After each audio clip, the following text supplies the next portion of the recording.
Look up tonight at the stars scattered across the darkness. What you see is the same sky that hung over the rooftops of Pisa on the 15th of February, 1564, when a child was born who would dare to look more closely than any human before him. In that moment, as Vincenzo Galilei first held his son Galileo, the heavens themselves were forbidden territory. The cosmos had been explained, catalogued, settled. To question the official account was not merely wrong, it was heresy, and heresy meant death. Just 14 years earlier, in 1550, a young Dominican friar named Giordano Bruno had begun whispering dangerous ideas in monastery corridors, ideas about infinite worlds, about stars being distant suns with their own planets, about Earth being just one world among countless others spinning through an endless universe. Before we jump back in, tell us where you're tuning in from, and if these history tales fascinate you, make sure you're subscribed, because tomorrow I've saved something extra special for you. The child growing in Pisa knew nothing of Bruno yet. He knew nothing of the stakes. In his father's music room, young Galileo discovered something that would change everything. Vincenzo was not just a cloth merchant. He was a lutenist, a music theorist who believed that truth must be tested, not merely accepted. Watch as he demonstrates for his curious son. 2 strings of identical length, but one twice the tension of the other. Pluck them. The second sings exactly 1 octave higher, every time. Not sometimes, not approximately, every single time. This is the moment, the instant when Galileo first encounters a truth that mathematics can reveal about the physical world. His father shows him another pair. The length varies. The tension remains constant. The ratio emerges with crystalline clarity. When one string is 2/3 the length of another, it produces a perfect fifth. The universe, his father insists, speaks in numbers, not opinions, not authority. Numbers. Consider what this means to a young mind in an age when authority decides truth. The Church says, the moon is a perfect sphere. Aristotle declares heavy objects fall faster than light ones. Galen's medical texts explain the 4 humours. These are not debatable. They are settled facts, defended by 2,000 years of tradition, and enforced by the power to imprison, torture, and execute anyone who disagrees. But Vincenzo's strings tell a different story. They suggest that nature has its own voice, and if you listen carefully, if you measure precisely, nature will tell you the truth regardless of what authorities claim. The young Galileo enrolls at the University of Pisa to study medicine. It is 1581. He is 17 years old. His father expects him to become a physician, to earn a respectable living treating the wealthy families of Tuscany. But Galileo cannot stop thinking about those strings. He cannot accept memorizing Galen's ancient texts when simple observations reveal contradictions. He watches a chandelier swinging in the cathedral. He times it against his pulse. Whether the arc is wide or narrow, the period remains constant. Another mathematical relationship hiding in plain sight. He abandons medicine. His father is disappointed but not entirely surprised. Galileo has found his true calling in mathematics and natural philosophy, that dangerous blend of geometry and physical investigation that asks not what authorities say about the world, but what the world itself reveals when questioned properly. At 25, he becomes a lecturer in mathematics at Pisa. The pay is poor. The position is low in academic hierarchy. Mathematics is considered inferior to philosophy, to theology, to law, but it gives him time to think, time to question, time to test. And here, at Pisa, he commits his first public act of rebellion against ancient authority. The story says he climbed the Leaning Tower with 2 spheres of different weights. Whether he actually did this, or whether the story grew in the telling, matters less than what he certainly did prove through careful experimentation. Aristotle had declared, and every scholar for nearly 2,000 years had agreed, that heavy objects fall faster than light objects. Drop a 10-pound stone and a 1-pound stone from the same height, and the heavier one should reach the ground 10 times faster. It seemed logical, it seemed obvious, it seemed true. Galileo demonstrated that it was false. The two spheres, one heavy, one light, hit the ground at essentially the same moment.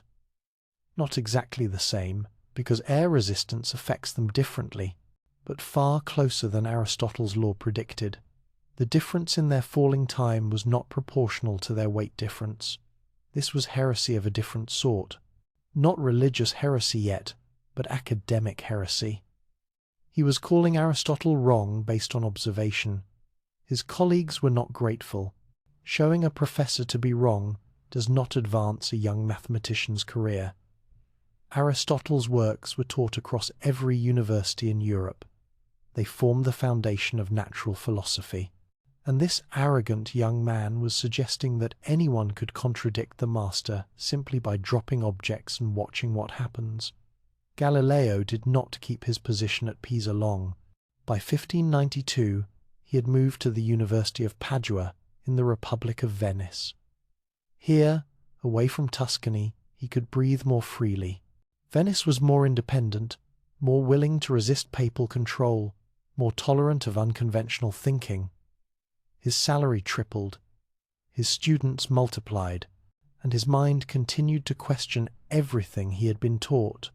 For 17 years he taught geometry, he studied motion, he corresponded with other natural philosophers across Europe. He was building a reputation, carefully, as someone who took mathematics seriously as a tool for understanding the physical, the world. But he had not yet pointed his questions at the heavens. The heavens were dangerous territory, because while Galileo had been growing up, studying, teaching, Giordano Bruno had continued preaching his infinite worlds. He travelled from Italy to France to England to Germany, unable to stop speaking about the cosmos he imagined. Multiple worlds, infinite space, stars as suns, ideas that directly contradicted church doctrine. Ideas that suggested the earth was not the center of creation, that humanity was not the focal point of God's design. In 1592, the same year Galileo moved to Padua, Bruno made a fatal mistake. He returned to Italy. He was arrested in Venice. For 8 years, the Inquisition interrogated him, demanded he recant, showed him what would happen if he refused. On the 17th of February, 1600, they led Giordano Bruno into the Campo de' Fiori in Rome. They tied him to a stake. They lit the fire, and as the flames rose, Bruno refused to recant. He died insisting that his vision of an infinite universe, filled with countless worlds, was true. Galileo was 35 years old when Bruno burned.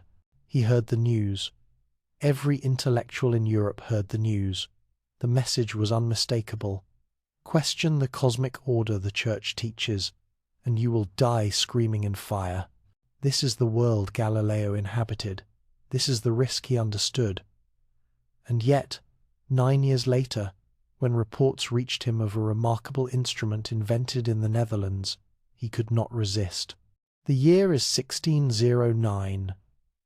A device called a perspective glass, or spyglass, has been created by Dutch spectacle makers. It uses 2 lenses to make distant objects appear closer. It magnifies perhaps 3 times. Merchants see its value for spotting ships at sea. Military leaders see its value for surveillance. Galileo sees something else entirely. He sees a tool for examining the heavens, but the Dutch instruments are crude, their magnification weak. If you want to see what no human has seen before, you need better lenses, sharper grinding, deeper curves, higher magnification. And so, Galileo begins the work that will consume him. 20-hour days bent over grinding wheels, his hands cramped from holding glass, his eyes strained from judging curves. He masters the art that spectacle makers guarded as trade secrets. The ratio between the lenses, the precise curvature needed, the quality of glass required. One attempt produces 4 times magnification, then 8, then 9. And then, through techniques he never fully revealed, he achieves what seems impossible. 30 times magnification. 30 times. An object 30 miles distant appears as if it were 1 mile away. No one else in Europe has achieved anything close. He demonstrates his device to the Venetian Senate in August of 1609. From the top of the Campanile in Venice, he shows them ships approaching harbour 2 hours before they are visible to the naked eye. The military applications are obvious. The Senate doubles his salary and grants him lifetime tenure. But Galileo is not thinking about ships. He takes his 30-power telescope home. He waits for darkness, and on a clear night in the winter of 1609, he points his tube of lenses skyward. What he sees in the first moments of observation is impossible. The moon, which every scholar agrees is a perfect celestial sphere, smooth and flawless as doctrine requires, is covered in mountains, not small ripples, mountains. He can see their shadows stretching across the lunar surface as sunlight strikes them at an angle. He can measure the shadows. He can calculate the heights, 4 miles high. Some of these lunar mountains rise 4 miles above the surface around them. The moon is not perfect. The moon is not smooth. The moon is a world, with terrain, with geology, with features as real and irregular as Earth's own mountains. In that moment, alone in the darkness, Galileo, who knows? The doctrine is wrong. The celestial realm is not fundamentally different from the terrestrial.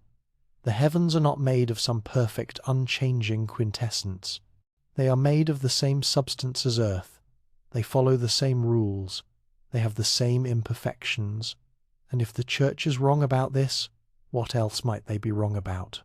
He turns his telescope to Jupiter, the bright, wandering star.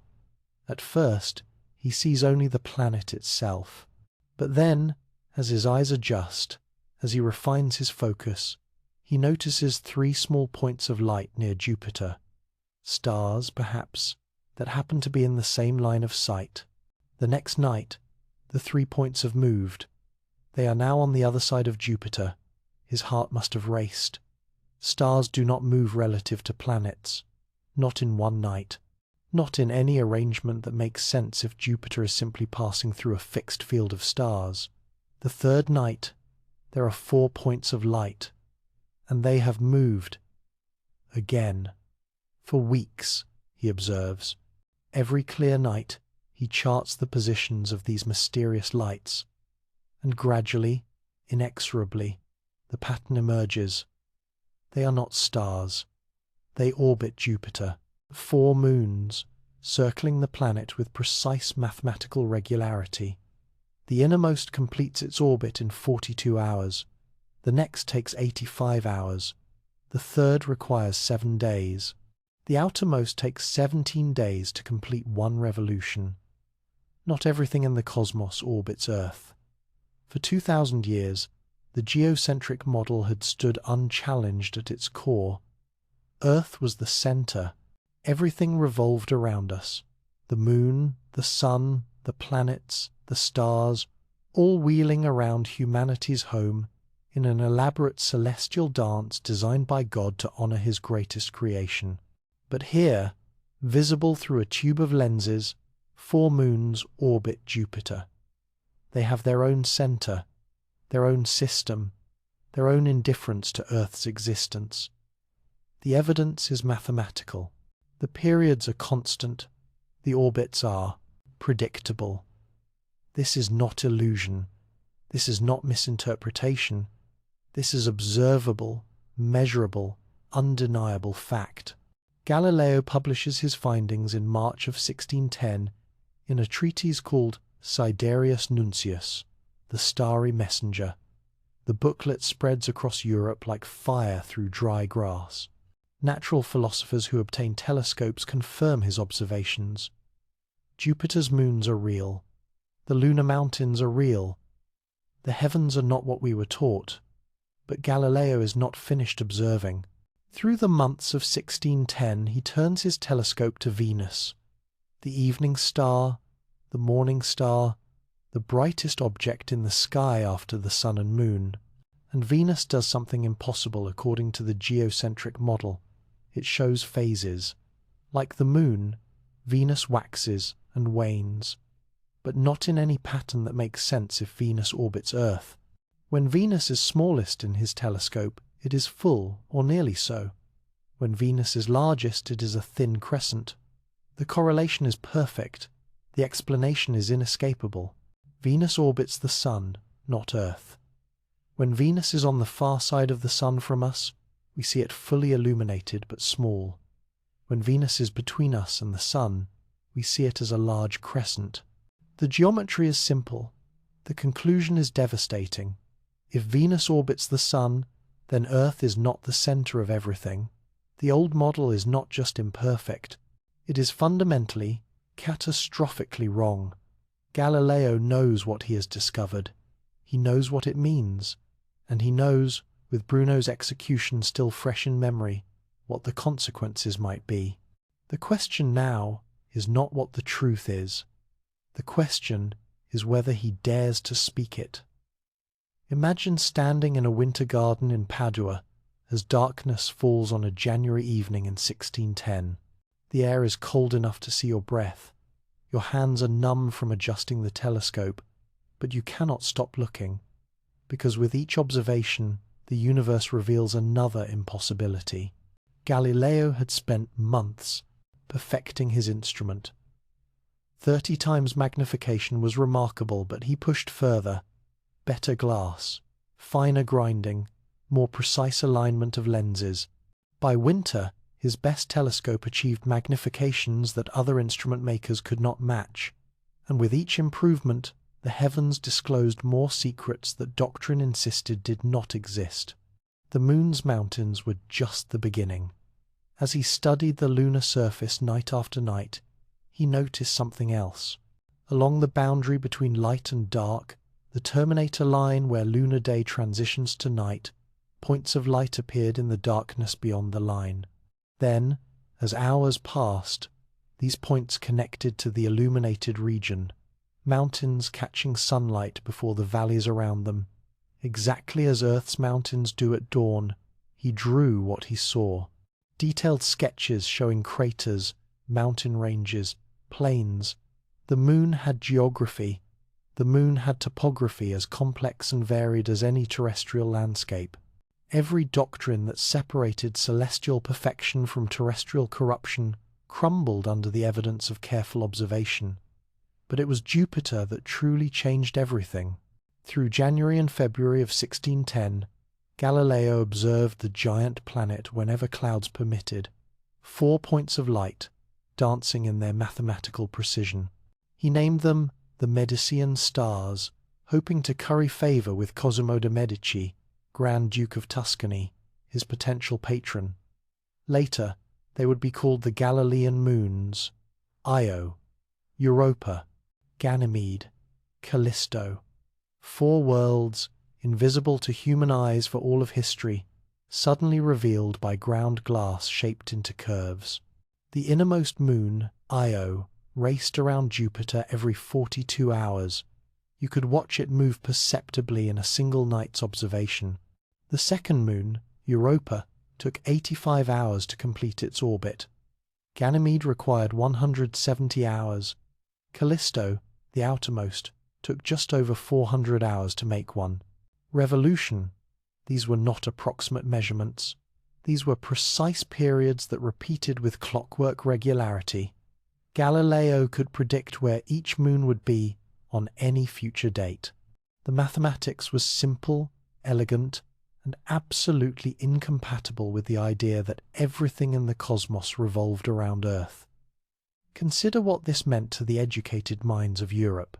For 2,000 years, philosophers had argued that Earth must be the center, because it was unthinkable that the moon would orbit Earth while Earth itself orbited something else.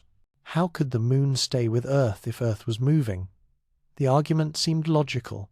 The concern seemed valid. Jupiter's moons demolished this objection.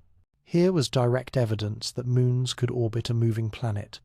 If Jupiter could have its own moons while Jupiter itself moved through space, then Earth could have its own moon while Earth itself orbited the Sunday. The philosophical barrier had fallen. News spread through the network of natural philosophers like lightning through storm clouds. Letters carried sketches and measurements from Padua to Prague, to Paris, to London. Some scholars rushed to build their own telescopes, eager to confirm these discoveries.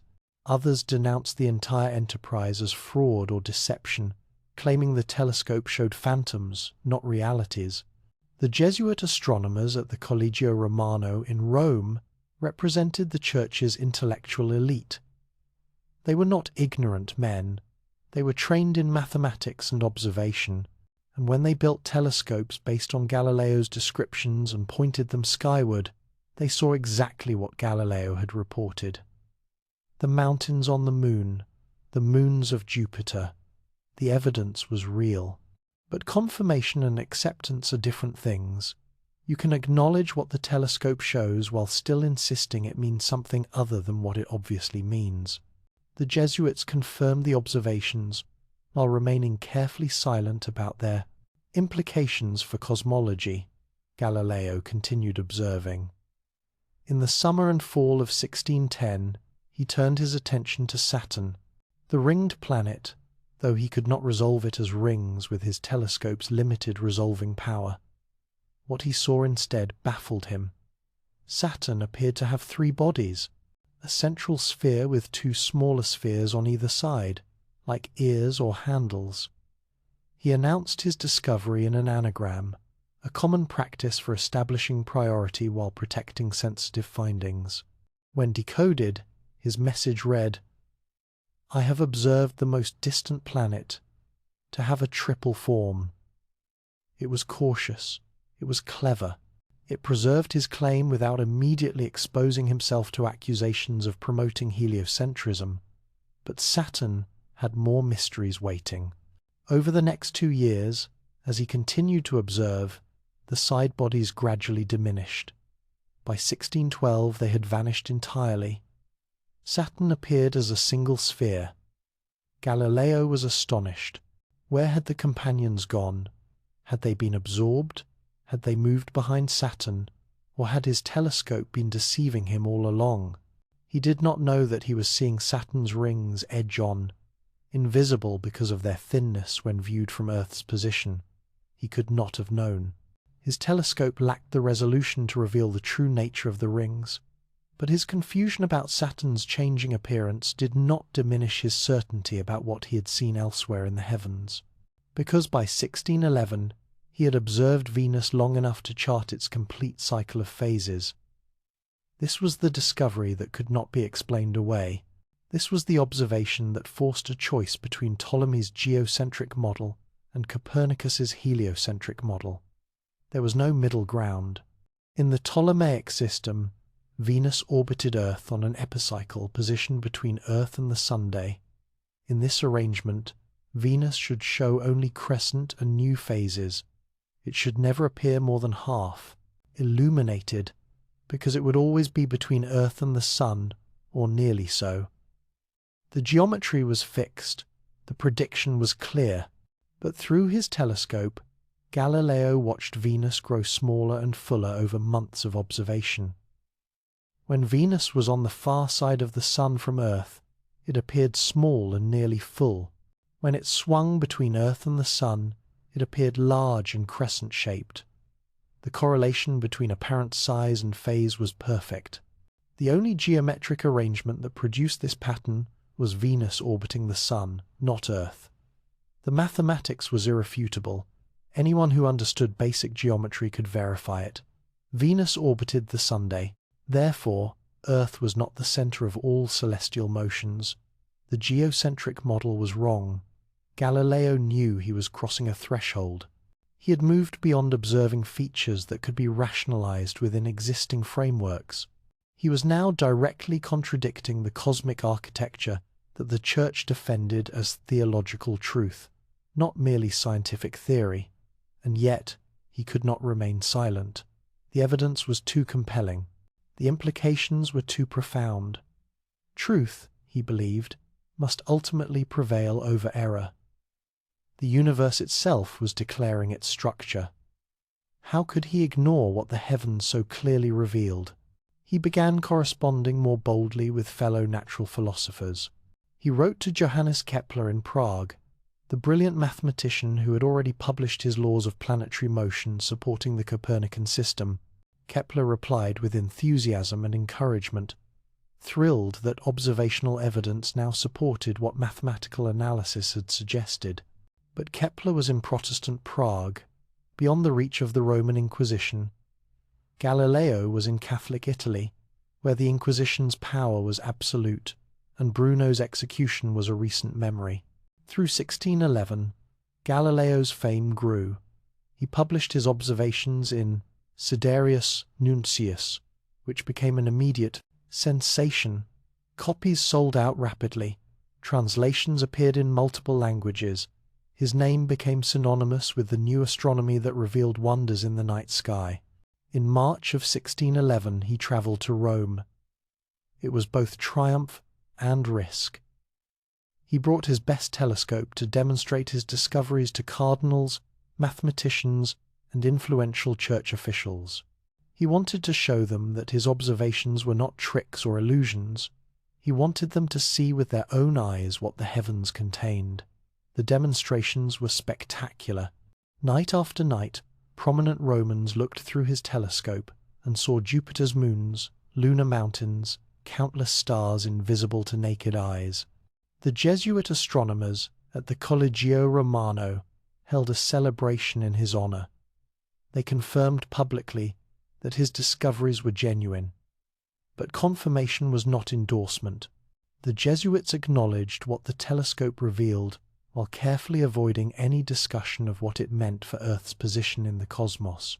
They walked a diplomatic tightrope, accepting new observations while defending traditional cosmology. Galileo was celebrated as a brilliant observer and instrument maker. He was praised for expanding human knowledge of celestial phenomena. But when he began suggesting that these observations supported Copernicus's heliocentric model, the atmosphere chilled. Cardinal Robert Bellarmine, the most influential theologian in Rome, was watching carefully. This was the same Bellarmine who had interrogated Giordano Bruno, the same Bellarmine who had declared Bruno's infinite universe heretical, the same Bellarmine who had witnessed Bruno's execution in the flames. Bellarmine was not a fool. He understood the implications of Galileo's discoveries as clearly as anyone. He recognized that if Venus orbited the Sun, then the geocentric model could not be entirely correct. But Bellarmine also understood that the Church's authority rested on its role as interpreter of God's creation. If the Church was wrong about the fundamental structure of the cosmos, what else might it be wrong about? The challenge was not merely scientific. It was political, theological, and existential. The Church's power derived partly from its claim to understand divine truth. Admitting error about something as fundamental as Earth's place in creation could undermine that authority catastrophically. And so a careful dance began. Galileo could present his observations. He could not claim they proved heliocentrism. He could describe what the telescope showed. He could not insist that Scripture must be reinterpreted to accommodate these observations. The line was drawn, ambiguous and dangerous. Through 1612 and 1613, Galileo published more observations and arguments. He wrote about sunspots, dark regions on the sun's surface that moved and changed, further evidence that the heavens were not immutable and perfect. He engaged in public disputes with philosophers who defended Aristotelian cosmology. His enemies multiplied, not because his observations were questioned, but because his conclusions threatened too much. University professors whose careers were built on teaching Aristotelian physics saw him as a destroyer of established knowledge. Dominican and Franciscan preachers who had built sermons on geocentric cosmology saw him as a threat to religious authority. Conservative cardinals who believed any change in doctrine was dangerous saw him as a revolutionary who must be stopped. In December of 1613, a Dominican friar named Tommaso Caccini preached a sermon in Florence explicitly attacking Galileo and his followers. Caccini quoted scripture, insisting that Joshua's command for the sun to stand still proved that the sun moved around Earth, not the reverse. To claim otherwise was to contradict the Bible, and to contradict the Bible was heresy. Galileo heard about the sermon. He knew the danger of letting such accusations go unanswered. In December of 1613, he wrote a long letter to his former student Benedetto Castelli, a Benedictine monk and mathematician. In this letter, Galileo argued that Scripture must not be interpreted literally when it conflicts with demonstrated natural facts. The Bible's purpose was to teach salvation, not astronomy. When the Bible spoke of the sun rising or setting, it used common language, not technical astronomical terminology. The argument was reasonable. Many church fathers had made similar points about Scripture's accommodation to ordinary human understanding. But in the context of growing tension about Copernican theory, Galileo's letter was explosive. Copies circulated. Opponents obtained the letter and forwarded it to the Inquisition. Here was Galileo, not merely presenting observations, but arguing about biblical interpretation. Here was a mathematician presuming to tell theologians how Scripture should be read. The machinery of accusation began turning. Reports were filed. Investigations were opened. In Rome, cardinals and inquisitors began reviewing Galileo's writings, his letters, his claims about Scripture and science. Cardinal Bellarmine received queries about whether Copernican theory was permissible to teach. In April of 1615, he provided a response that would define the boundaries for the next decades. Copernican theory could be discussed as a mathematical hypothesis, useful for calculating planetary positions. It could not be promoted as physically true. It could not be described as proven fact. And Scripture could not be reinterpreted to accommodate it unless it was first proven with absolute certainty beyond any possible doubt. The standard Bellarmine set was impossibly high. How could you prove Earth's motion with absolute certainty when human senses testified to Earth's stability? How could you definitively rule out alternative explanations when the evidence, though suggestive, was not yet complete? Galileo believed he could meet this burden of proof. He believed the evidence from Venus's phases, Jupiter's moons, and the telescope's revelations collectively demonstrated heliocentrism beyond reasonable doubt. But reasonable doubt and absolute certainty are different thresholds, and the stakes were too high for the Church to accept anything less than absolute proof. In February of 1616, the formal decision came down. The Congregation of the Index, which maintained the list of forbidden books, examined the question of Copernican theory. Their conclusion was definitive. The proposition that the sun is the center of the world and does not move was declared foolish and absurd in philosophy, and formally heretical. The proposition that Earth moves was declared at minimum erroneous in faith. Nicholas Copernicus's book De Revolutionibus Orbium Coelestium, published 73 years earlier, was placed on the index of forbidden books until corrected. Johannes Kepler's works were banned entirely. Other books promoting heliocentrism were prohibited, and Galileo was summoned to meet with Cardinal Bellarmine. The meeting was private. No transcript was recorded officially, but the message was clear. Galileo was instructed not to hold, teach, or defend the Copernican theory in any way. He was told to abandon these opinions or face the consequences. Galileo asked for written confirmation of what he had been told. Bellarmine provided a certificate stating that Galileo had not been required to abjure any opinion or perform penance. He had simply been informed of the decree that Copernican theory was contrary to Scripture and could not be held or defended. The certificate was protection, of sorts, proof that he had not been formally condemned, but also a warning that he now operated under explicit restrictions. The year 1616 marked the end of open discussion about heliocentrism in Catholic Europe. The telescope had revealed wonders in the heavens, but the Church had declared that those wonders must not lead to the conclusion they obviously suggested. Observation was acceptable. Interpretation was forbidden. Galileo returned to Florence. He had been silenced, but not completely. He had been warned, but not imprisoned. He had learned where the line was drawn. The question was whether he would respect that line, or whether the truth he had discovered would prove too powerful to contain. The corridors of the Vatican in 1616 held more than theological debates. They held calculations of power, assessments of risk, and the cold mathematics of control that had preserved the Church's authority for over 1,000 years. Cardinal Robert Bellarmine understood these calculations better than perhaps anyone alive. Bellarmine was 73 years old in 1616. He had spent his entire adult life defending Catholic doctrine against Protestant challenges. He had watched the Reformation tear Christendom apart. He had seen entire nations abandon Rome. He had witnessed the terrible violence of religious wars that set brother against brother, city against city. And through it all, he had learned one fundamental lesson. The Church could not afford to appear uncertain about truth. When Giordano Bruno stood before him decades earlier, Bellarmine had offered mercy in exchange for recantation. Bruno refused. Bellarmine did not flinch from signing the death warrant. This was not cruelty. This was duty. One heretic burned today prevented 1,000 souls from falling into error tomorrow. The mathematics of salvation demanded harsh measures. Now Galileo presented a different kind of challenge. Bruno had been a mystic, a philosopher whose infinite universe was speculation and vision.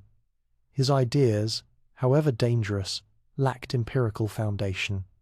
They could be dismissed as fantasy, but Galileo brought evidence, observations, measurements. Anyone with a telescope could verify what he reported. The moons of Jupiter were not speculation. They were facts, moving through their orbits with mathematical precision night after night. Venus showed phases in perfect correlation with its distance from Earth. These were not mystical visions. These were documented phenomena. And that made Galileo far more dangerous than Bruno ever was. Bellarmine understood what was at stake. If the Church acknowledged that Earth orbited the Sun, it would have to reinterpret numerous scripture passages. Joshua commanding the sun to stand still. Ecclesiastes stating that Earth remains forever while the sun rises and sets. Psalms declaring that God set Earth on foundations that cannot be moved. These passages had been interpreted literally for centuries. They had been cited as proof of Earth's centrality and stability. To admit these passages were metaphorical rather than literal would open a catastrophic question. What else in Scripture might be metaphorical? If the Church was wrong about Earth's place in creation, might it be wrong about other doctrines? Might the Protestants be right to question papal authority? The challenge was not astronomical. It was authoritative. The Reformation had already weakened Rome's power across northern Europe. Any further admission of error, any additional crack in the facade of infallibility, could shatter what remained. Bellarmine made his decision with clear eyes. The observations Galileo reported were real, but their interpretation must be controlled. Copernican theory could be discussed as a mathematical tool, a useful fiction for calculating planetary positions. It could not be promoted as physical truth, and anyone who defied this decree would face the consequences that Bruno had faced. The 1616 prohibition was carefully crafted. It did not condemn Galileo personally. It did not forbid astronomical observation. It simply declared that claiming the sun was the center and Earth moved was contrary to Scripture. The boundary was drawn. Step across it, and you entered the territory where the Inquisition operated without mercy. Galileo received this message clearly during his meeting with Bellarmine. There are conflicting accounts of exactly what was said, what was commanded, what was merely advised. This ambiguity would later prove crucial, but the essential warning was unmistakable. Pursue your observations, improve your instruments, study the heavens, but do not claim your findings to prove Copernicus correct. Do not attempt to reinterpret Scripture. Do not cross the line we have drawn. For a man like Galileo, brilliant and proud, this restriction must have burned like acid. He had seen the evidence. He had done the mathematics. He knew, with the certainty that comes from repeated observation and geometric proof, that Earth orbited the Sunday. To pretend otherwise, to teach the geocentric model as truth when he knew it was false, violated everything. His father's experiments with musical strings had taught him about following evidence rather than authority. But he was also pragmatic. He had a position at the Medici court. He had a comfortable salary. He had daughters in a convent who needed support. He had work to do, investigations to pursue. And he had learned from Bruno's fate that martyrdom served no purpose if it silenced the truth rather than spreading it. So Galileo bided his time. Through 1617, 1618, 1619, he continued his research but carefully avoided publishing anything about cosmology. He studied comets, but his conclusions were circumspect. He worked on mechanics, analyzing motion and acceleration. He maintained correspondence with natural philosophers across Europe, sharing observations but not drawing forbidden conclusions. Yet even in silence, he remained a symbol. Every astronomer in Europe knew what he had discovered. Every educated person who looked through a telescope understood the implications of what they saw. The evidence, accumulated in minds and journals, in private letters and whispered conversations. The Church could forbid public advocacy of heliocentrism, but it could not erase what the heavens displayed. In Rome, meanwhile, the political landscape was shifting. Pope Paul V, who had reigned during the 1616 Prohibition, died in 1621. His successor, Gregory XV, survived only 2 years, and in 1623, Cardinal Maffeo Barberini was elected Pope Urban VIII. This was the turning point Galileo had been waiting for. Urban VIII was not merely another pope, he was Galileo's friend. They had known each other for years. Urban was educated, cultured, interested in science and mathematics. He had attended Galileo's demonstrations in 1611. He had expressed admiration for Galileo's observational skills and intellectual brilliance. When news of Urban's election reached Florence, Galileo must have felt hope kindle after 7 years of enforced caution. Here was a pope who understood science, who valued learning, who might create space for honest discussion about what the telescope revealed. Galileo travelled to Rome in 1624 to pay respects to the new pope. Urban received him warmly. They had 6 private audiences over 6 weeks. Urban praised Galileo's work. He expressed personal admiration. He even wrote a Latin ode, celebrating Galileo's astronomical discoveries. But Urban did not lift the prohibition. He could not. The decree of 1616 had been issued by the Congregation of the Index and reflected consensus among cardinals and theologians. For Urban to reverse it unilaterally would appear weak, would embolden enemies, would suggest that church doctrine could change based on individual papal preference rather than eternal truth. However, Urban suggested a possibility. If Galileo wanted to write about cosmology, he could present the Copernican and Ptolemaic systems as alternative mathematical hypotheses, comparing their strengths and weaknesses without declaring either to be physically true. He could explore both models as intellectual exercises. The Church could tolerate such academic discussion as long as no definitive claim was made about which model represented reality. Urban even offered his own favourite argument for why we could never be certain about cosmology. God's omnipotence meant he could create any arrangement of the heavens that produced the phenomena we observe. Human reason alone could never definitively prove which arrangement God chose. This argument, in Urban's view, preserved both scientific inquiry and theological humility. Galileo heard permission in these conversations: permission to write, permission to compare models, permission to present evidence and arguments. He heard his friend the Pope creating space for truth to emerge despite official prohibitions. Whether Urban truly intended such permission, or whether Galileo heard what he wanted to hear, would later become a matter of life and death. Galileo returned to Florence energized. He began planning his masterwork. Not a technical treatise for mathematicians, not a dry comparison of astronomical models, but a dialogue, accessible to educated readers, that would present the competing cosmologies through conversations between three characters. The structure was clever. Salviati would represent the Copernican view, named for Galileo's deceased friend Filippo Salviati. Sagredo would represent the intelligent but neutral observer, named for Galileo's friend Giovanfrancesco Sagredo. And Simplicio would represent the Aristotelian Ptolemaic view. The name Simplicio was Galileo's first mistake. In Italian, Simplicio derives from the historical philosopher Simplicius, a 6th century commentator on Aristotle, but it also suggests simpleton or simple-minded. From the very naming of his characters, Galileo revealed whose arguments he found convincing and whose he found foolish.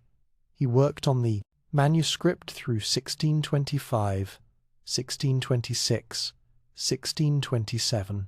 The dialogue concerning the two chief world systems grew to several hundred pages. 4 days of conversation between the three characters, examining arguments for geocentrism and heliocentrism, discussing tides, motion, observations, and logic. Galileo was careful, or so he believed. He did not have Salviati declare outright that Earth definitely orbited the Sunday. He did not attempt to reinterpret Scripture. He presented both sides, allowed Simplicio to make counter-arguments, and left the final judgment technically open. But any intelligent reader could see through the pretense. Salviati's arguments were cogent, detailed, supported by mathematics and observation. Simplicio's arguments were weak, easily refuted, often presented in ways that made them look ridiculous. The dialogue was balanced in form but devastating in effect. Anyone who read it carefully would conclude that the Copernican system was clearly correct and the geocentric system was absurd. The genius of the work was its accessibility. Written in Italian rather than Latin, aimed at general educated readers rather than academic specialists, the dialogue could reach merchants, nobles, administrators, anyone with education and curiosity. This was not a book for university philosophers to debate in Latin. This was a book that could change public opinion across Italy and beyond. Galileo knew he needed official approval to publish. The 1616 decree was still in effect. He could not simply print a book about cosmology without church permission. So began a delicate negotiation with censors. Galileo submitted the manuscript to Father Niccolo Riccardi, the master of the Sacred Palace, who had authority over publishing in Rome. Riccardi was cautious but not hostile. He suggested modifications. The title should emphasize that this was a dialogue considering hypothetical systems, not advocating for one. The preface: they should clarify that the arguments were being explored mathematically, not endorsed physically. Galileo agreed to modifications, but then logistics complicated the process. Plague outbreaks made travel between Florence and Rome dangerous. Correspondence was slow. Riccardi, overwhelmed with other duties, took months to review sections. Galileo grew impatient. Eventually, a compromise was reached. The book would be published in Florence rather than Rome. Local censors in Florence would review the final version. Riccardi would approve the preface and conclusion. The title would be Dialogue Concerning the Two Chief World Systems, Ptolemaic and Copernican. By early 1632 the dialogue was printed, 1,000 copies, bound volumes distributed to booksellers across Italy. Orders came from educated readers eager to see what the famous Galileo had written about the structure of the cosmos. The reaction was immediate and polarized. Supporters celebrated it as a masterpiece of clear reasoning and elegant exposition. Opponents recognized it immediately as a thinly disguised promotion of Copernicanism that made a mockery of their position. And in Rome, Pope Urban VIII received reports about the book's content, reports that focused on a particular devastating detail. Near the end of the dialogue, Simplicio presents an argument about why we should not be too confident in human reasoning about celestial matters. God's omnipotence means he could arrange the heavens in any way that produces the phenomena we observe. We should remain humble about our ability to discern his design.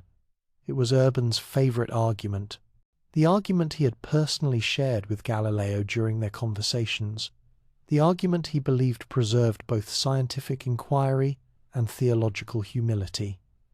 And Galileo had placed it in the mouth of Simplicio, the simpleton, the character whose every argument was dismantled and shown to be foolish. Urban read this and felt betrayed, not merely intellectually contradicted, personally mocked, publicly humiliated. His private conversation with Galileo, his philosophical reasoning, his carefully balanced position, turned into the punchline of a dialogue that made him look like a fool. The Pope's rage was immediate and absolute. This was not merely a scientific disagreement. This was personal betrayal by a man he had trusted and defended. This was public mockery at a time when Urban's papacy was already under pressure from political and military failures during the 30 Years' War. He could not afford to appear weak. He could not tolerate such disrespect. In September of 1632, the Inquisition summoned Galileo to Rome. The distribution of the dialogue was halted. Copies were confiscated where possible, though many had already spread too far to be recovered. The summons was ominous, not a request for clarification, not an invitation to discuss revisions, a formal order to appear before the Holy Office of the Inquisition to answer charges. Galileo was 68 years old. His health was declining. The journey from Florence to Rome in winter would be difficult and dangerous. But he had no choice. To refuse would be to confess guilt. To flee would be to abandon everything he had worked for. In February of 1633, Galileo began the slow journey to Rome, knowing that he was travelling toward the same institution that had sentenced Bruno to death, that had interrogated Campanella with torture, that had the power to destroy anyone who threatened church authority. The question was no longer whether his ideas were true. The question was whether he would survive admitting it. For 16 years, Galileo had lived with silence imposed upon him. 16 years, watching evidence accumulate while forbidden to speak its implications. 16 years knowing what the heavens declared while forced to teach what authorities demanded. The manuscript grew in secret through those years. Not hurried, not reckless. Carefully constructed, page by page, in his study in Florence, where no Inquisition eyes could see the arguments taking shape. The form he chose was brilliant in its deception. A dialogue, not a treatise. 3 friends gathering over 4 days to discuss cosmology. No declarations of absolute truth. No attempts to reinterpret scripture. Just conversation, comparison, exploration of ideas. Salviati was the Copernican voice. Intelligent, well-reasoned, armed with mathematics and observation. He presented the evidence for Earth's motion with clarity and force, but always framed as hypothesis, as possibility worth considering. Sagredo was the neutral observer, educated but uncommitted, asking questions, considering both sides, occasionally expressing surprise or admiration for clever arguments from either position. And then there was Simplicio, Named for an ancient Greek commentator, yes, but the name carried unavoidable connotations in Italian. Simple, simple-minded. From the first pages, readers would understand that this character represented outdated thinking. Simplicio defended Aristotle. He cited ancient authorities. He repeated arguments that had been used for centuries to prove Earth's centrality and stability, and with each argument, Salviati demolished them. Not with mockery exactly, with patient explanation that revealed their logical flaws, their inconsistency with observation, their reliance on assumption rather than evidence. The structure allowed Galileo to present both sides while making abundantly clear which side had evidence and which side had only tradition. Any reader following the dialogue would conclude that Copernicanism was obviously correct and geocentrism was obviously false, even though Galileo never stated this conclusion explicitly. The book discussed tides as evidence of Earth's motion. It explored how objects would behave on a moving Earth. It examined why clouds and birds don't get left behind if Earth rotates. It addressed every objection that had been raised against heliocentrism and showed why each objection failed. And critically, it was written in Italian, not Latin. This was not a book for university scholars. This was a book for anyone educated enough to read and reason. Merchants could read it. Nobles could read it. Administrators, lawyers, educated women, anyone with curiosity about the cosmos could access these arguments. Galileo believed Urban VIII's friendship protected him. During their 6 audiences in 1624, Urban had been warm, encouraging, genuinely interested in Galileo's ideas. Urban had suggested the dialogue format as a way to explore both cosmologies academically. Urban had not forbidden writing about these topics, only claiming definitive proof for either system. So, Galileo wrote carefully. He included Urban's favourite argument about God's omnipotence. He framed everything as hypothesis rather than proven fact. He secured the necessary approvals from censors, including Father Riccardi in Rome and local reviewers in Florence. The printing began in 1632, 1,000 copies bound and distributed. The dialogue concerning the 2 chief world systems entered the world. The response was immediate. In universities, coffee houses, noble courts across Italy, educated readers devoured the book. Some celebrated it as a masterpiece of clear reasoning. Others recognized it as dangerous advocacy disguised as neutral inquiry. Letters reached Rome describing the book's content and effect. Cardinals read it with growing alarm. This was not balanced academic discussion. This was systematic demolition of the geocentric worldview, presented in a format accessible to anyone who could read Italian. And then someone noticed a devastating detail in the 4th day's dialogue.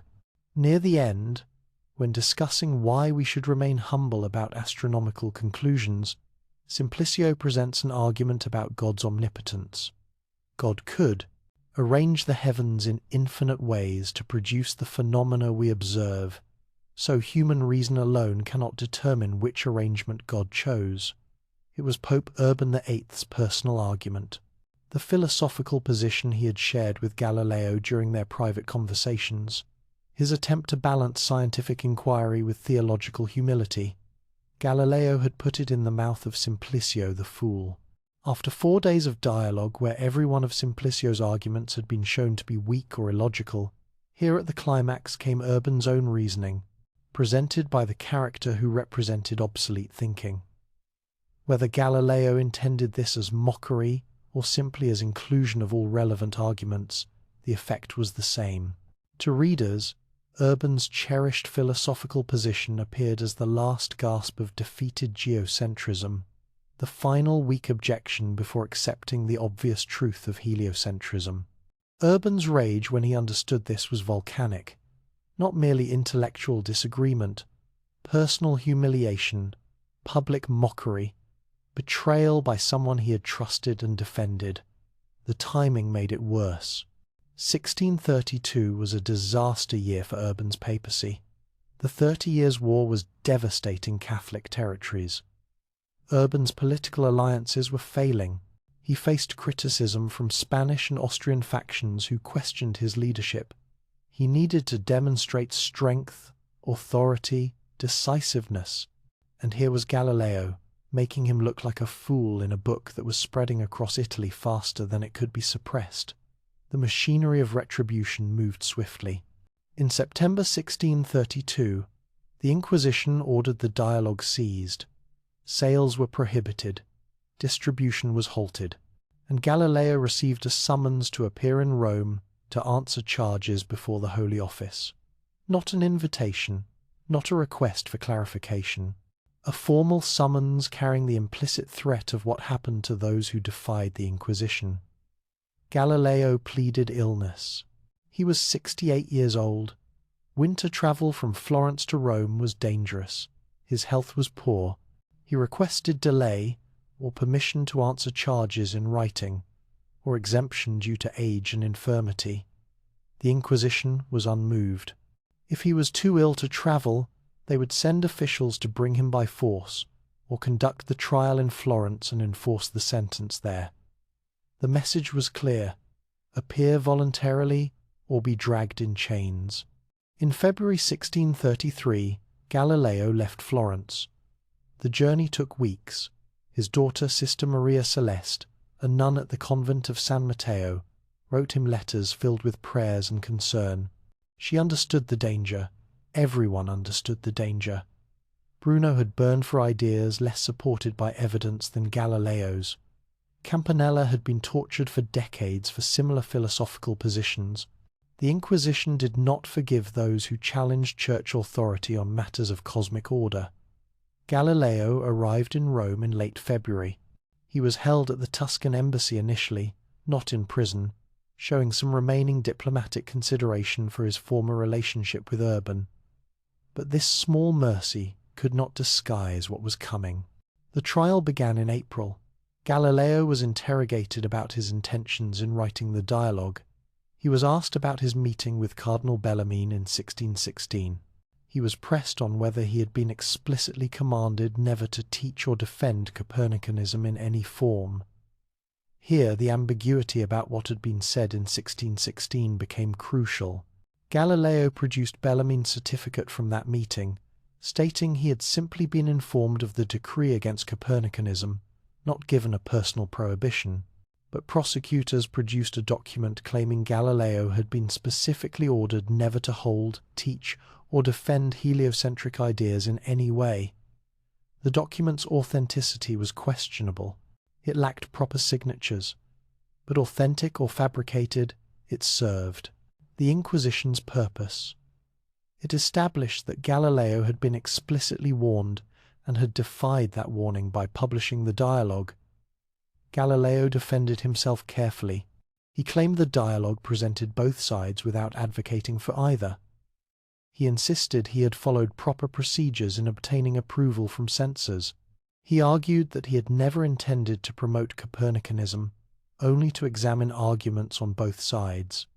The defense was transparently false and everyone knew it. The dialogue was advocacy disguised as balance. But Galileo hoped that maintaining this fiction might protect him from the harshest consequences. Through April and May, the interrogations continued. The pressure mounted. Galileo was elderly, unwell, terrified. The Inquisition could order torture for any heresy trial. They could imprison him indefinitely. They could execute him as they had executed Bruno. In June, the verdict became clear. Galileo would be found guilty of vehement suspicion of heresy for defending a doctrine contrary to Scripture after being warned to abandon it. The sentence would be harsh. The example must be made. Pope Urban VIII, once his friend, now his judge, demanded nothing less than complete humiliation. Galileo would kneel before the assembled cardinals and abjure his errors. He would curse and detest his false teachings. He would accept whatever sentence the Holy Office imposed, and he would live the rest of his life knowing he had betrayed truth to preserve his life. The choice was simple and terrible: recant or burn. The hall of the convent of Santa Maria sopra Minerva in Rome was not designed for mercy. The stone floor was cold beneath the knees of those who knelt there. The walls held centuries of judgment. This was where the Inquisition delivered its verdicts, where heretics learned their fate, where the Church demonstrated what happened to those who defied its authority. On June 22nd, 1633, Galileo Galilei knelt on that stone floor. He was 70 years old. His body hurt from the position. His mind reeled from what he was being forced to say. Around him stood cardinals in their crimson robes, inquisitors in black, witnesses assembled to carry word of this moment throughout Catholic Europe. Before him lay a document, his abjuration, his confession, his betrayal of everything he had discovered about the cosmos. In the weeks before this moment, the Inquisition had made their methods clear. They had shown him the instruments. The strappado, where victims were hung by their wrists tied behind their backs, shoulders dislocating under their own weight. The rack, stretching bodies until joints separated and bones cracked. Iron devices designed to crush and tear flesh. These were not threats whispered in shadows. These were physical objects displayed in stone chambers, tools that had been used on countless prisoners before him, instruments whose purpose was unmistakable. The Inquisition wanted Galileo to understand exactly what refusal meant. Bruno had chosen refusal. Bruno had stood firm on his beliefs about infinite worlds and cosmic plurality. Bruno had been burned alive in the Campo de' Fiori 33 years earlier.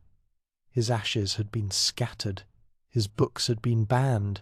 His name had been erased from acceptable discourse. But Bruno's ideas had not died with him.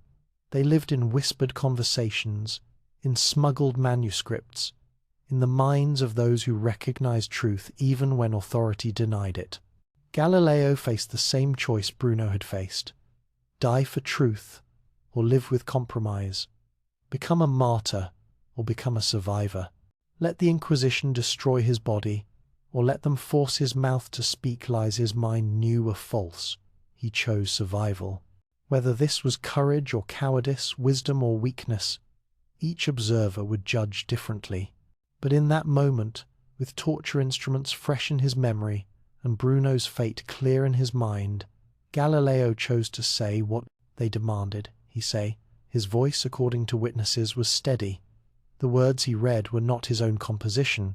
They had been written by the Inquisition, every phrase calculated to maximize humiliation and establish precedent.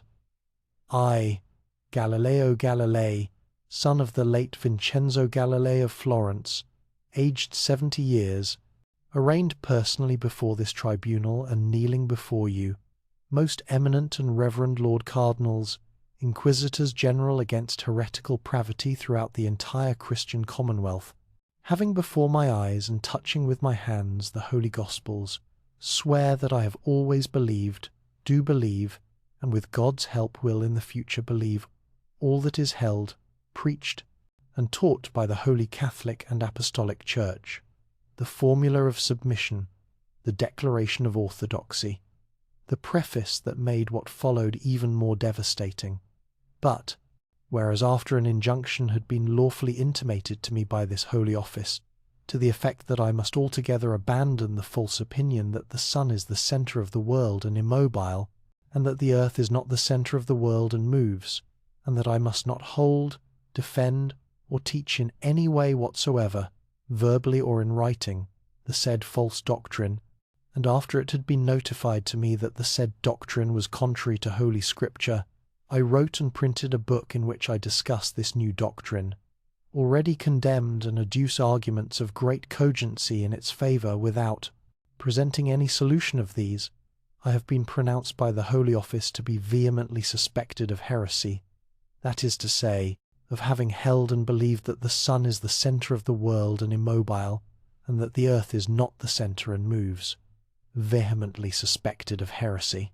Not proven guilty of formal heresy, which would have demanded execution, but suspected strongly enough that abjuration and punishment were required. The distinction was technical, the effect was total.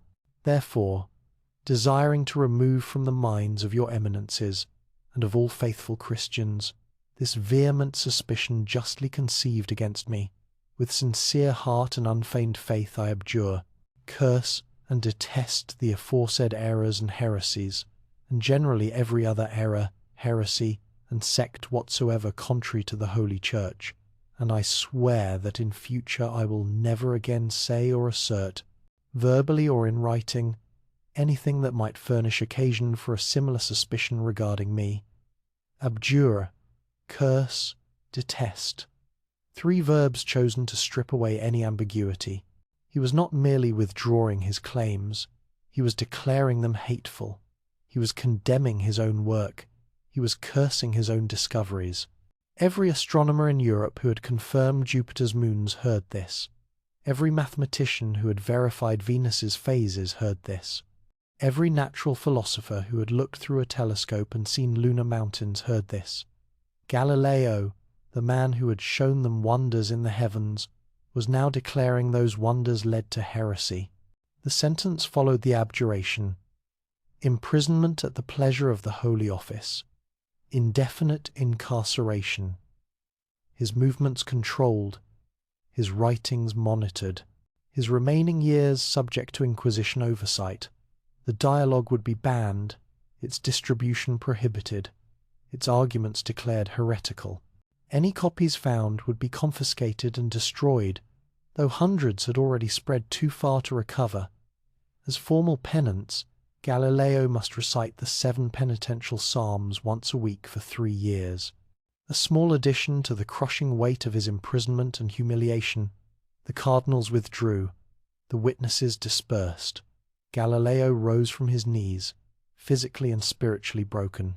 And here legend adds a detail that may be myth but contains profound truth.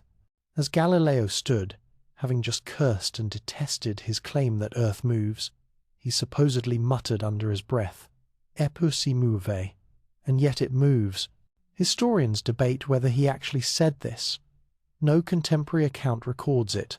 The phrase first appears in written sources decades later.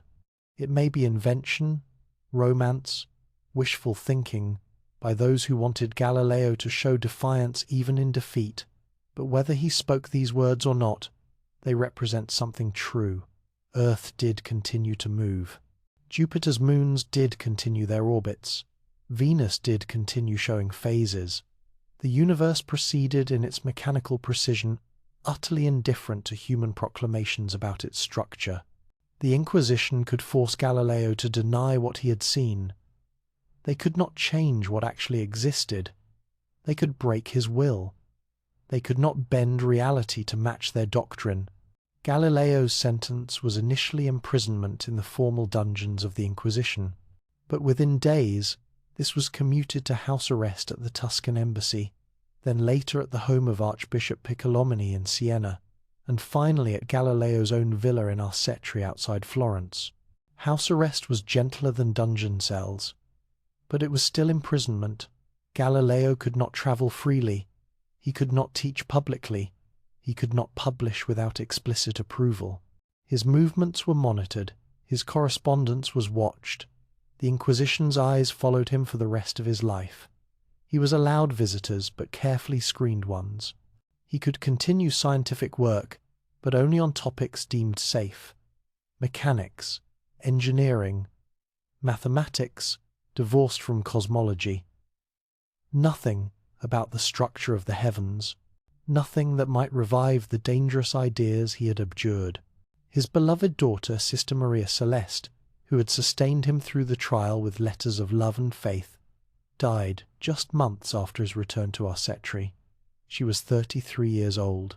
Grief compounded his imprisonment. The one person who had understood both his devotion to truth and his necessary compromise was gone. In his villa, under watch, Galileo lived on. 70 years old and broken, but not entirely defeated. His hands still knew how to calculate. His mind still knew how to reason. His eyes, damaged from years of solar observation, were failing. But before blindness claimed him completely, he had work yet to finish. The Inquisition had silenced his voice about the cosmos, but they could not silence his mind about motion, about mechanics, about the mathematics of falling bodies and projectile trajectories. These topics were not heretical. These topics were safe, and from these safe topics, carefully developed and secretly preserved, would come ideas that future generations would use to prove beyond any doubt that Earth indeed moved, regardless of what the Inquisition had forced him to say on stone floors in Rome. Truth, like Earth itself, continued moving forward. The question was, how long suppression could delay its triumph? House arrest in Arcetri was intended as silencing. The Inquisition believed that by confining Galileo to his villa, by monitoring his visitors and correspondence, by forbidding publication of his cosmological ideas, they had contained the damage. They had made their example. They had demonstrated what happened to those who challenged church authority on matters of celestial doctrine. They were wrong. Galileo was 70 years old when he knelt and abjured.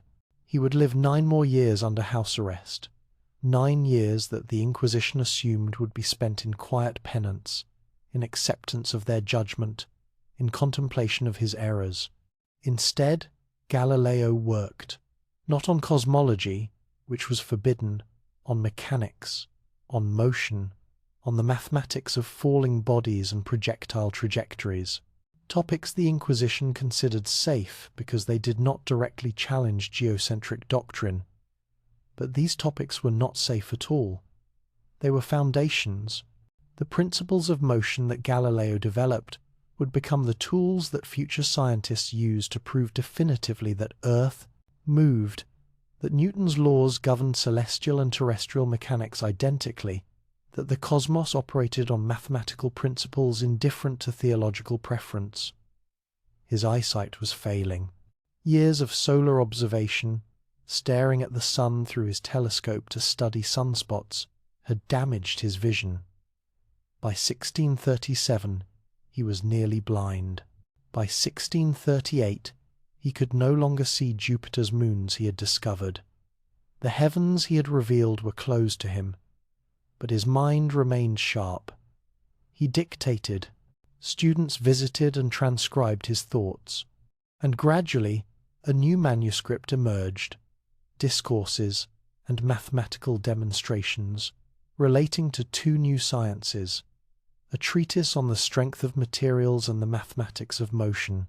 It contained his life's work on mechanics, the principles of acceleration, the mathematics of falling bodies, the trajectory of projectiles.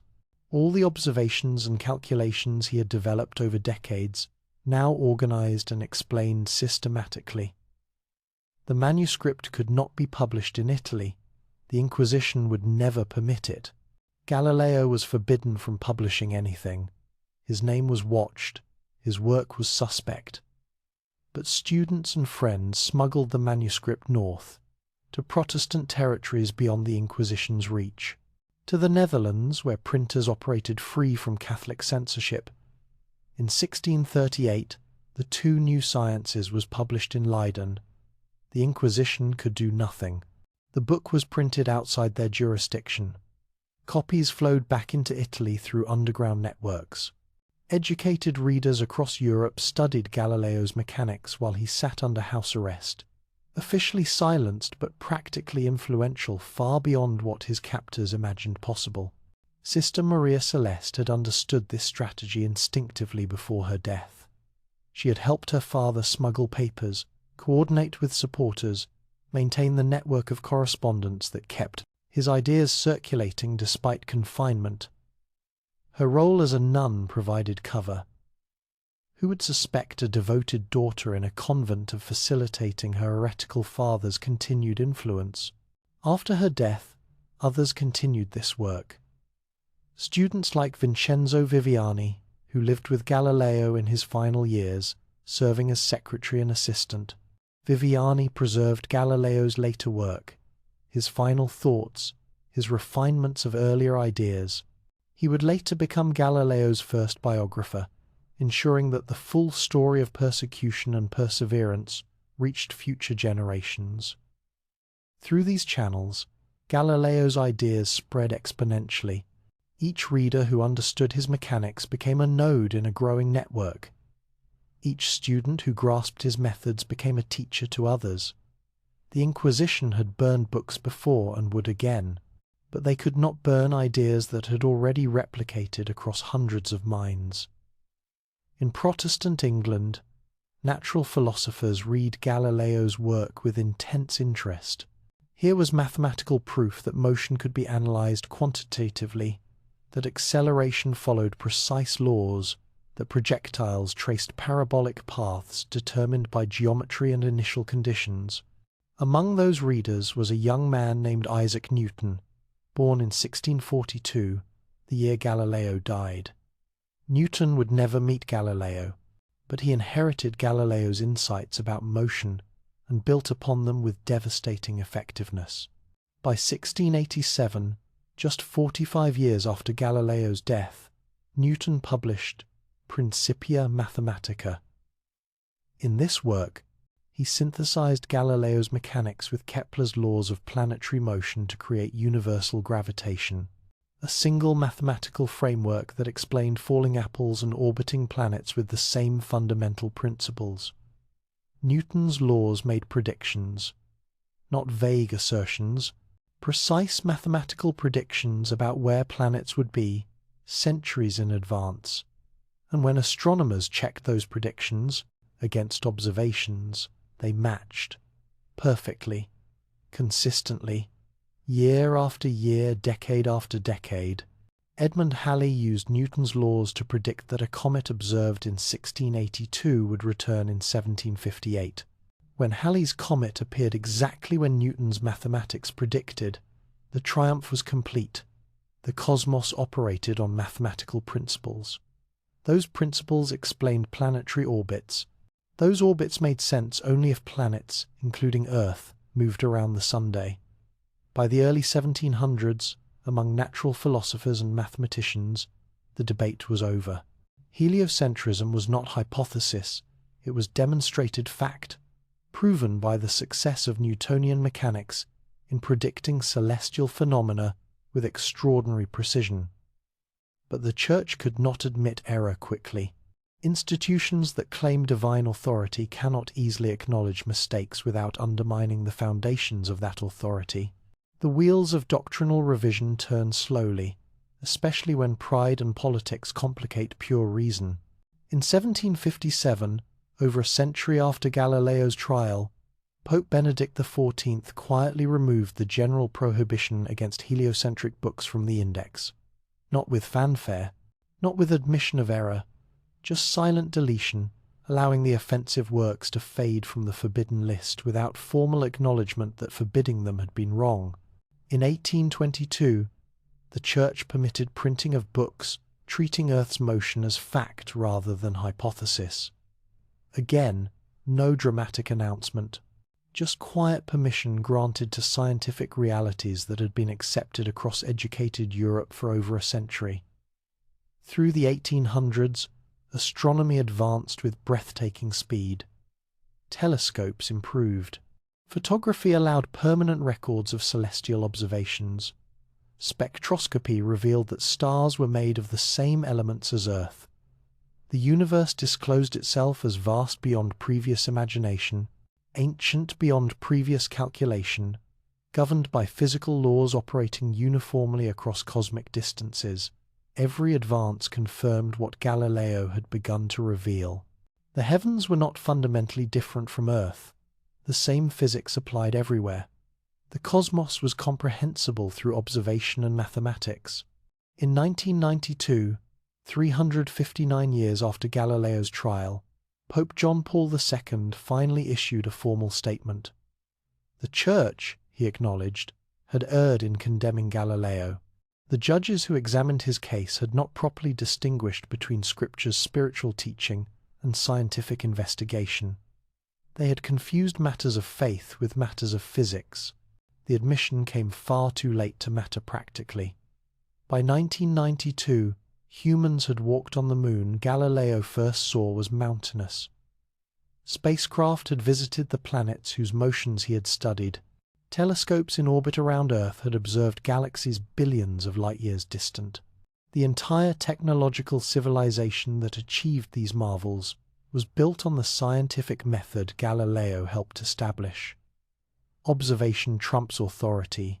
Evidence determines truth. Nature reveals itself to those who look carefully and reason honestly. And in a poetic culmination that Galileo could never have imagined, a spacecraft launched in 1989 bore his name. The Galileo probe traveled to Jupiter, the planet where he had discovered 4 moons through his crude telescope. For 8 years, from 1995 to 2003, the Galileo spacecraft orbited Jupiter, studying those same moons in exquisite detail. Io, revealed as the most volcanically active body in the solar system, its surface constantly renewed by eruptions powered by tidal forces from Jupiter's gravity. Europa, hiding a vast ocean beneath its ice shell, perhaps harboring conditions for life, a world Galileo saw as a point of light, but that might contain biology as complex as Earth's. Ganymede, the largest moon in the solar system, with its own magnetic field, its own layered structure of ice and rock. Callisto, ancient and cratered, a frozen record of billions of years of cosmic bombardment. The spacecraft sent back images of these worlds that would have seemed like divine revelation to the man who first saw them as dots near Jupiter. It measured their masses, their densities, their compositions. It confirmed through direct observation what Galileo had deduced from geometry. These were worlds orbiting Jupiter, proving that not everything orbited Earth. In 2003, at the end of its mission, the Galileo spacecraft was deliberately crashed into Jupiter's atmosphere to prevent possible contamination of Europa's potentially life-bearing ocean. A fitting end. The explorer returning to the world it had studied, consumed by the planet whose moons first shattered geocentric certainty. The church that condemned Galileo still exists. The scientific method he helped establish still operates, but the relationship between them has fundamentally changed. No longer does theology dictate what astronomy must find. No longer does authority override observation.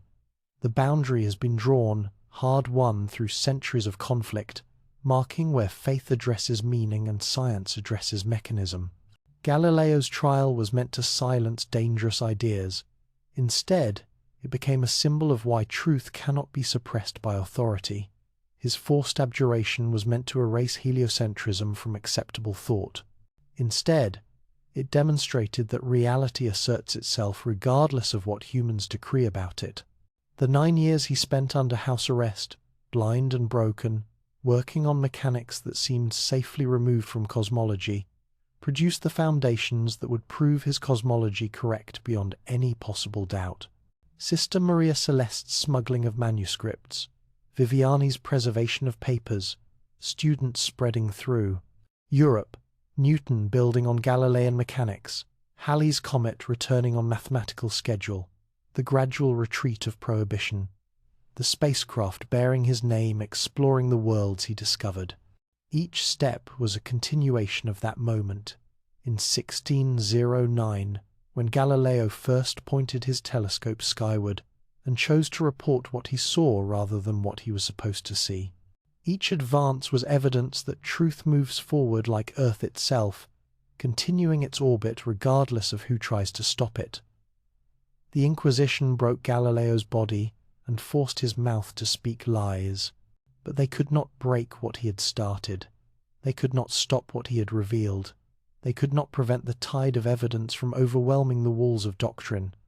In the end, truth required no defender. It only required witnesses willing to look honestly at what exists, rather than what authority claims must exist. And once enough witnesses looked, once enough minds understood, once enough evidence accumulated, the tide became unstoppable. Stand outside tonight beneath a clear sky, far from city lights where the darkness remains genuine. Look upward at the stars scattered across the vault of heaven. What you see is fundamentally the same sky that Galileo saw from his villa in Arcetri during those final years under house arrest. The same constellations, the same planets wandering among the fixed stars, the same moon, though you cannot see its mountains with naked eyes. But everything about how we understand what we see has changed because of what one man dared to discover and report. The simple act of looking through a telescope and describing honestly what appeared there seems unremarkable now. We live in an age where spacecraft explore distant worlds, where telescopes in orbit observe galaxies billions of light years away, where the structure of the cosmos is mapped with extraordinary precision. The idea that someone could be tortured and imprisoned for claiming Earth orbits the Sun seems absurd, a relic of ignorant times we have thankfully surpassed. Yet the principle Galileo fought for remains revolutionary and perpetually threatened. Observation matters more than authority. Evidence determines truth regardless of who holds power. Reality exists independent of human proclamation. These ideas, which seem obvious to modern minds, were dangerous enough to warrant death sentences when Galileo lived, and in various forms they remain dangerous today, wherever authority demands belief without evidence. Consider what Galileo's simple telescope revealed in those first nights of observation in 1609 and 1610. Mountains on the moon demonstrated that celestial bodies were not fundamentally different from Earth. They had geology, they had terrain, they were worlds, not perfect crystalline spheres. Jupiter's 4 moons proved that centers of orbital motion existed beyond Earth. Not everything circled humanity's home. The universe was more complex than geocentric models allowed. Venus's phases showed geometrically that it orbited the Sun, not Earth.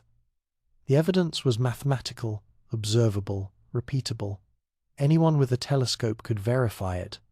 These were facts, not opinions, not interpretations subject to theological debate. Facts that existed whether the Church acknowledged them or not. Facts that would continue existing regardless of what anyone said about them. The genius of Galileo's approach was his insistence on this distinction. He did not argue theology. He did not claim divine revelation. He simply pointed the telescope, recorded what he saw, did the mathematics, and reported results. The cosmos itself provided the argument. His role was merely witness. This became the foundation of the scientific method. Form hypotheses based on observation. Test those hypotheses with careful measurement. Accept what the evidence indicates regardless of preconceptions. Allow nature itself to reveal truth through repeated, verifiable observation. The method seems simple. Its implications are radical. Because if evidence determines truth about the cosmos, why not about other matters? If observation trumps authority in astronomy, why not in biology, chemistry, medicine, psychology? If the Church can be wrong about Earth's motion, what else might established authorities be wrong about? 54 years after Galileo's death, Charles Darwin was born. Darwin would apply Galilean principles to biology, observing carefully how species vary, accumulating evidence over decades, finally publishing a theory that explained the diversity of life through natural selection operating over vast timescales. Like Galileo, Darwin faced fierce resistance from those who believed established doctrine must override observational evidence. Like Galileo, Darwin's evidence eventually overwhelmed objection because reality does not bend to human preference. 57 years after Galileo's death, Isaac Newton unified terrestrial and celestial mechanics with universal gravitation. Newton explicitly acknowledged building on Galileo's foundations. The laws of motion that Galileo discovered through experiments with falling bodies and rolling balls became the basis for understanding planetary orbits, the tides, the precession of Earth's axis, eventually the trajectory of spacecraft exploring the solar system. 233 years after Galileo's death, Albert Einstein published special relativity, followed by general relativity. Einstein showed that even Newton's apparently perfect laws were approximations, accurate at low velocities, but requiring modification at speeds approaching light and in strong gravitational fields. Once again, observation and mathematics revealed deeper truth than established theory suggested. Once again, evidence trumped authority. Each of these advances faced resistance. Each challenged existing understanding. Each threatened those whose positions depended on old frameworks, remaining unchallenged. And each ultimately succeeded because the evidence was overwhelming and reality continued operating according to its own principles regardless of human acceptance. The pattern Galileo established repeats across scientific history. Careful observation reveals phenomena that contradict accepted theory. Initial resistance from established authorities, accumulation of evidence, gradual acceptance, new understanding that becomes the foundation for further discovery. Then the cycle repeats as new observations challenge newly established frameworks. This is not merely history, it is ongoing process. Right now, astronomers observe phenomena that challenge current cosmological models. Physicists study quantum mechanics and relativity simultaneously, seeking the unified theory that explains both. Biologists investigate consciousness, still mysterious despite centuries of neuroscience.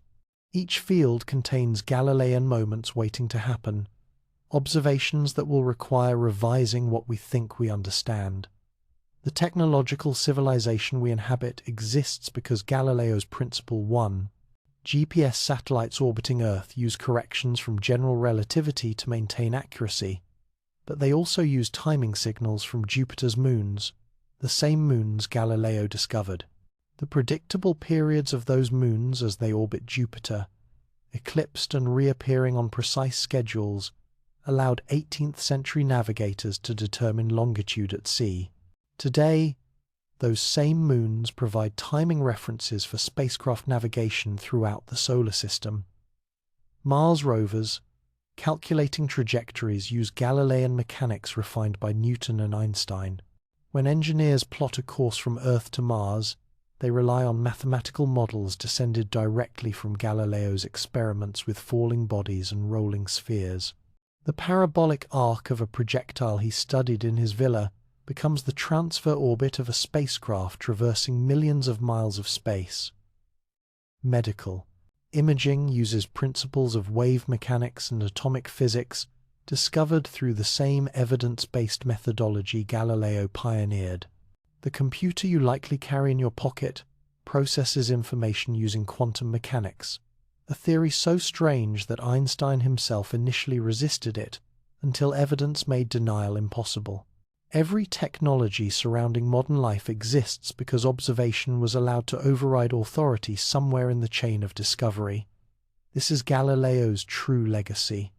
Not merely that Earth orbits the Sunday, not merely that Jupiter has moons or the moon has mountains, but that we can know truth about the physical universe through careful observation and honest reporting regardless of what authorities claim must be true. The cost of establishing this principle was severe. Galileo spent his final years blind and imprisoned, forced to publicly deny what he knew was true. Bruno burned in the flames for beliefs less supported by evidence than Galileo's observations. Countless others faced persecution for daring to report what contradicted established doctrine. But the principle survived because truth possesses a quality that falsehood lacks. It corresponds to reality, and reality continues asserting itself whether humans acknowledge it or not. When Galileo muttered, "Eper si muove," if he actually said it, or if it merely represents what he knew, even as he abjured the statement captured this fundamental insight. Earth continues orbiting the Sun regardless of what the Inquisition forced him to say. The universe proceeds according to its own laws indifferent to human declarations about those laws. 359 years passed before the Church admitted error in condemning Galileo. By that time, humans had walked on the moon he revealed was mountainous. Spacecraft had visited the planets he had studied through crude lenses, Telescopes in orbit observed galaxies he could never have imagined existed. The admission was gracious but unnecessary. Reality had long since rendered the verdict. Tonight, if you have access to even a modest telescope or good binoculars, you can see what Galileo saw. Point them at the moon and observe the mountains casting shadows along the terminator.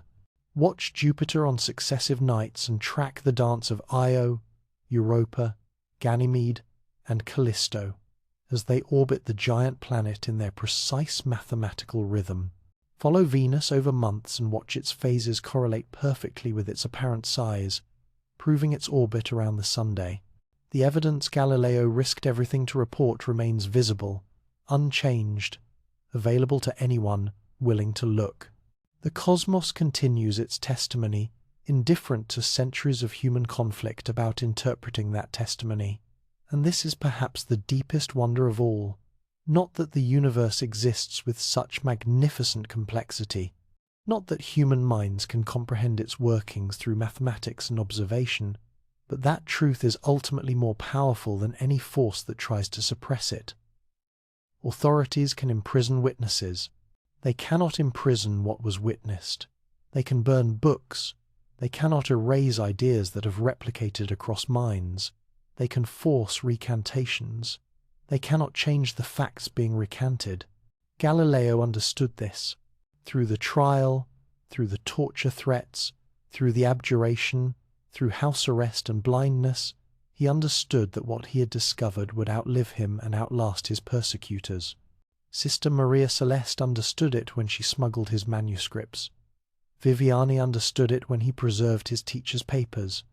Newton understood it when he built on Galilean foundations.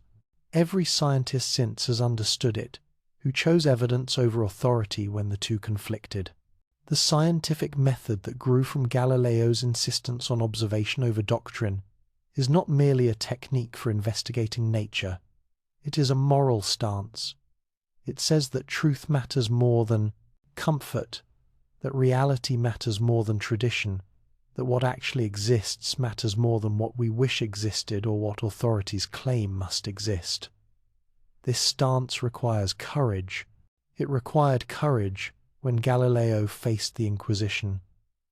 It requires courage today when evidence contradicts established belief, whether scientific, political, or cultural. The impulse to reject uncomfortable evidence, to preserve comfortable illusions, to maintain established frameworks regardless of contradicting observations, remains perpetually present in human psychology. But reality continues asserting itself. Earth continues orbiting, the Sunday species continue evolving. Galaxies continue receding as the universe expands. Quantum particles continue behaving according to probabilistic laws that seem absurd to classical intuition. The cosmos proceeds indifferent to human preference. And this, ultimately, is the gift Galileo gave us. Not a particular fact about planetary motion, but the principle that we can discover truth about the universe through honest observation and careful reasoning. That evidence, patiently accumulated and fairly evaluated, leads to understanding regardless of how strange or unwelcome that understanding may initially appear. 400 years have passed since Galileo first pointed his telescope skyward. The instrument he built achieved 30 times magnification through ground glass lenses held in a leather tube. Today's telescopes achieve magnifications of millions, observe across wavelengths from radio to gamma rays, orbit beyond Earth's atmosphere to eliminate distortion. But the principle remains unchanged. Point the instrument at reality, record honestly what appears, follow the evidence wherever it leads. Trust that truth, because it corresponds to what actually exists, will ultimately prevail over falsehood, regardless of how much power falsehood temporarily wields. The stars you see tonight are the same stars that have witnessed all of human history. They shone on the night Galileo was born in Pisa. They shone on the winter evenings when he first observed Jupiter's moons. They shone on the June day he knelt and abjured. They shone through the 9 years of his house arrest. They shone on the January night in 1642 when he died, still under Inquisition watch, blind but unbroken. And they continue shining now, marking out the same cosmos whose structure Galileo helped reveal, a cosmos governed by natural law operating uniformly across space and time, a cosmos comprehensible through observation and reason, a cosmos that speaks truth to those willing to listen honestly. Look up at those stars. Know that what you see is real, understandable, and available to investigation. Know that the method for learning truth about reality was purchased at great cost by those who insisted on evidence over authority. Know that their gift to us was not merely knowledge about planets and moons, but the principle that we can know, that observation matters, that reality reveals itself to honest witnesses. And know that this principle, like Earth itself, continues moving forward despite all attempts to stop it. Eppur si muove. And yet it moves. Still, always, forever.